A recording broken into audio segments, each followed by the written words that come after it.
Good morning, first year commerce and arts. Today, part 3 lecture of economics. Today, I would like to discuss the factor of production. In the last lecture, we have discussed the economic activities and types of economic activities. In the types of economic activities, I have narrated there are 4 economic activities. The first is production.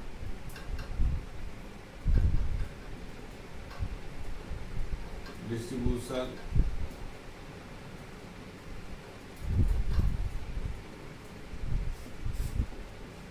consumption, and fourth is exchange. इसमें तमाम चीज़ों को मैंने discuss किया था, ठीक है। कि फैक्टर मैंने यहाँ पर बताया था कि फैक्टर कॉस्ट क्या, एक जगह बोला था मैंने आपके कंजम्पशन पर, और यहाँ लिखा था प्राइस ऑफ द प्रोडक्ट। याद होगा आपको, सेकंड लेक्चर देख लीजिएगा। आपको कंफ्यूजन हुआ होगा कि what is the factor cost. तो first today I will discuss here कि फैक्टर ऑफ प्रोडक्शन, यानी कि जो भी सामान हम प्रोड्यूस करते हैं उसमें कौन कौन से चीज़ें हमारी मूलतः दिखती हैं इनपुट्स के रूप में।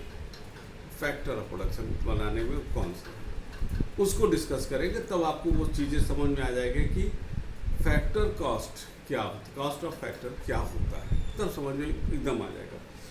हमको मालूम है कि आपको उस लेक्चर में ये चीज़ें आपको कंफ्यूज क्रिएट की होंगी, कन्फ्यूजन क्रिएट की होंगी, but today I will hear today total आपको आई विल क्लियर इट। तो प्रोडक्शन पर आते हैं, तो बाकी को हम मिटाते हैं। प्रोडक्शन होने के लिए जो फैक्टर्स हैं, अगर हम बात करें तो फर्स्ट फैक्टर्स में आपके आएंगे पहले land, labour, fourth is capital, और the fourth is the organising.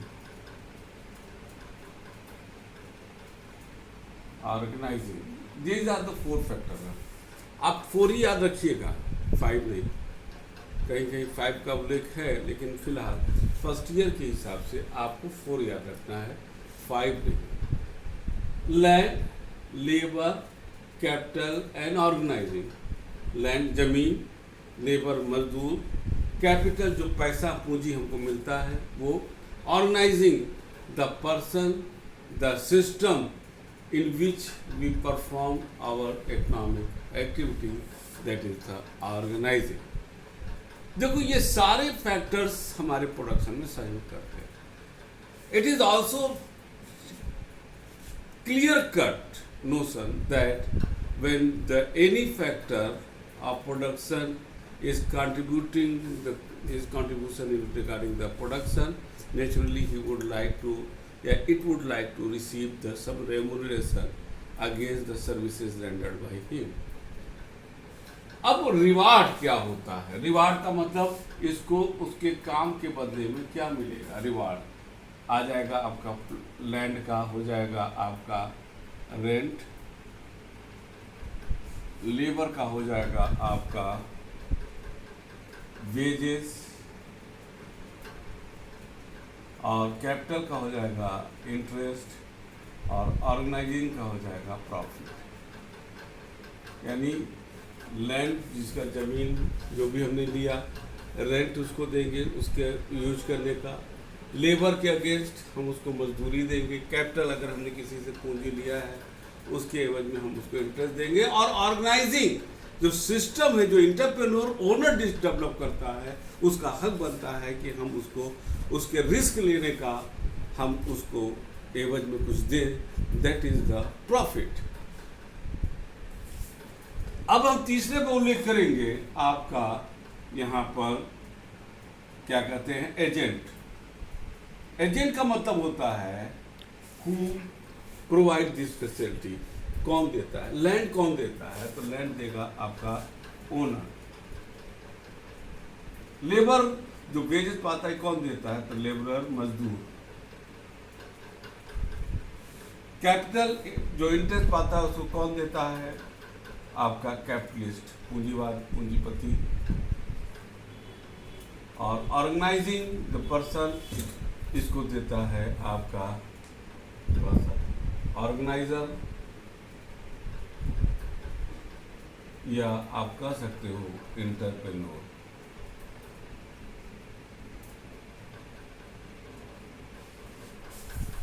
आपको थोड़ा सा कंफ्यूजन होगा, हु इज द एंटरप्रेन्योर। थोड़ा सा यहाँ इसको हम 2 मिनट लेंगे। एंड एक चीज और आ सकता है, what is the difference between the entrepreneur and owner. Entrepreneur को अगर डिफाइन किया जाए, एंटरप्रेन्योर इज द पर्सन या institution who initiate the work, economic activity, initiate the economic, expand the economic activity with taking the risk in an innovative manner for the profit motive. यानी वो risk लेता है। क्यों risk लेता है? क्योंकि उसको एक इनोवेटिव मैनर में, एक अलग तरीके से आज के उसको लेते हुए एक रिस्क ले करके वो पैसा लगाता है। ये सारा रिस्क उसको बियर करना पड़ता है और तब उसके एवज में उसको प्रॉफिट, जो उसका मेहनताना जो मिलता है उसको हम लोग कहते हैं प्रॉफिट। इसीलिए कहा जाता है profit is the premium of, किसी अर्थशास्त्री ने कहा था profit is the premium of risk. Risk जो हमारा एंटरप्रेन्योर लेता है। तो एंटरप्रेन्योर एक व्यक्ति भी हो सकता है और एक संस्था भी हो सकती है, करती है। एंटरप्रेन्योरशिप वही नहीं होता जो स्टार्ट करता है, जो छोटे बिजनेस को या उसको एक्सपेंड करता है, उसको भी हम लोग एंटरप्रेन्योर कहते हैं। ये एक अद्भुत चीज़ बेटा आपको यहाँ हम बताना चाहेंगे। आपने देखा रेंट, रिवार्ड, रेंट आया, लैंड का, वेजेस आया। मैंने देखा यहाँ पर प्लस लगाया है और कहीं भी हमने प्लस नहीं लगाया है। क्यों? आपको एक अद्भुत चीज़ बता दें, जो लोग कॉमर्स के बच्चे हैं उसे समझिएगा।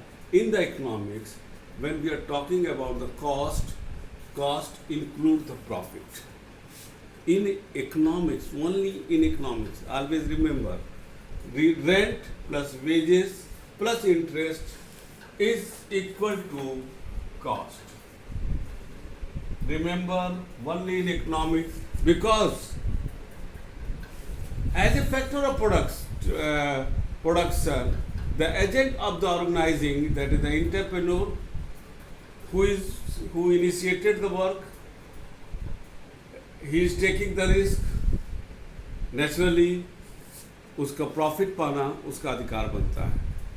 That's why normal profit of the business is the part of the cost. ठीक है? तो ये आपको बेटा फैक्टर ऑफ प्रोडक्शन के बारे में मैंने बता दिया। हम इसको इसलिए बता रहे हैं ताकि जब हम फुल फ्लेज क्लास शुरू करें तो जब हम फैक्टर ऑफ प्रोडक्शन बोले, उसका रिवार्ड बोले, उसका एजेंट बोले, तो आप कंफ्यूज ना होइएगा, आप उसको ध्यान में रखिएगा। इसको एक बार पूरा इसको कर दिया जाए, इसको एक बार थोड़ा सा ये, क्योंकि हम इसको मिटा देंगे। और इसके बाद जो है बेटा आप लोग इसको ध्यान से देख लीजिएगा। इसके बाद हम आपको इकोनॉमिक्स में जो रेगुलर बेसिस पे शब्द आने वाले हैं उस शब्दों के बारे में परिचित कराएंगे, क्योंकि ये शब्द हम अक्सर बोलेंगे और आप बीच में तब मत कहिएगा कि सर इसका मतलब क्या हुआ।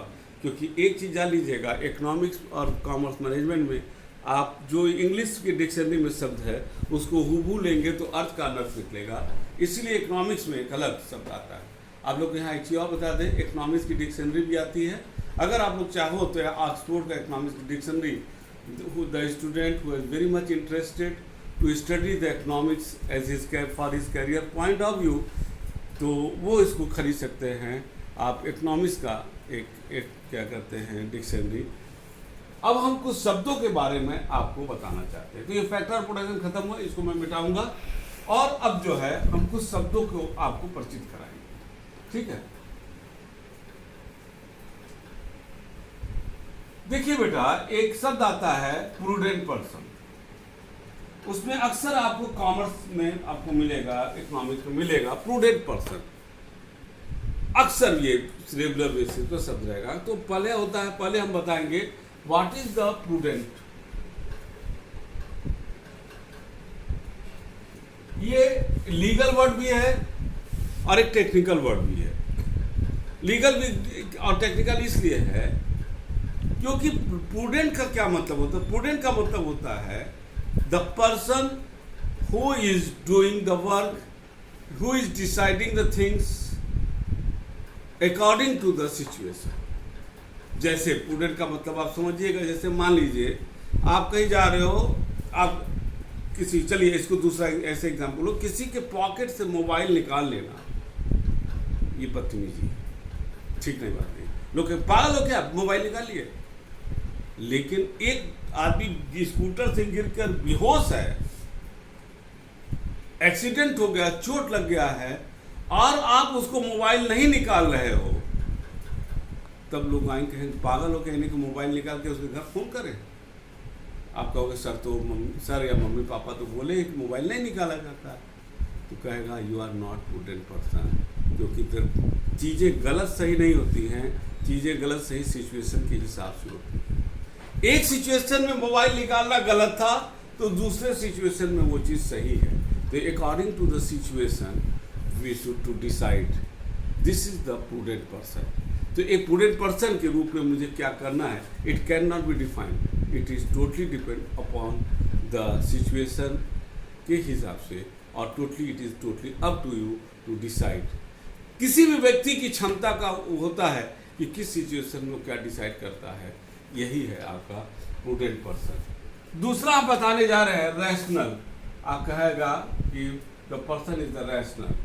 रैशनल का मतलब होता है वो व्यक्ति जो सिचुएशन, जो चीज़ों को समझता है, बुझने के बाद ही निर्णय लेता है, उसका एडवांटेज और डिसएडवांटेज। क्योंकि मैनेजमेंट और इकोनॉमिक्स और कॉमर्स में कहा जाता है nothing is right, nothing is wrong, it is the totally point of view which make the things right और रॉन्ग। ये पॉइंट ऑफ व्यू होता है, एक चीज़ उस व्यक्ति के लिए सही है तो मेरे लिए गलत है। रैशनल व्यक्ति सिर्फ डेटा उससे लेता है, सिर्फ डेटा फिगर लेगा, इंफॉर्मेशन लेगा, लेकिन चीजों को अपने हिसाब से उसको एनालिसिस करके ही डिसाइड करेगा। That is the rational. ठीक है, ये हो गया।